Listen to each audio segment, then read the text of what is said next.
ঠিকই তার আগে ইংরেজি নববর্ষের শুভেচ্ছা আমার সকল স্নেহের ছাত্রছাত্রী, আমার সকল সহকর্মী এবং আগত কলেজের ডাকে সাড়া দিয়ে যারা এগিয়েছেন, আজকে যারা সমস্ত রিসোর্স পার্সন সবাইকে আমার বিনম্র শ্রদ্ধা জানাই, প্রণাম জানাই এবং ভালোবাসা জানাই কলেজের পক্ষ থেকে এবং আমার ব্যক্তিগত পক্ষ থেকে। ওনারা যে এই সময় দিয়েছেন কলেজের জন্য, মেনলি কলেজের যে আগামী দিনের ভবিষ্যৎ যারা ছাত্রছাত্রী তাদের জন্য দিয়েছেন এবং আগামী দিনকে জানতে গেলে যে অতীত প্রয়োজন এবং আমাদের যে অতীতের যে ঐতিহ্য আছে সেটা এক্সপ্লোর করতে গেলে বা আলোচনা করতে গেলে অনেকটা ভাস্ট এরিয়া হবে ঠিকই, যার জন্য ওনারা একটা পার্টিকুলার অংশ বেছে নিয়েছেন রাঢ় অঞ্চল নিয়ে। তার মধ্যেও আবার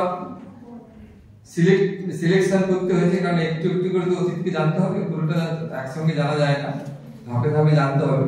এবং সেই উদ্যোগ নিয়ে আমাদের আইপিএসসি, হেরিটেজ ক্লাব এবং আমাদের লাইব্রেরি এবং সিএফএসআর সেন্টার ফর ফোকলোর স্টাডিজ, যেটা আমাদের বহরমপুরে হবে, তো ওনারা সবাই মিলে উদ্যোগী হয়েছেন।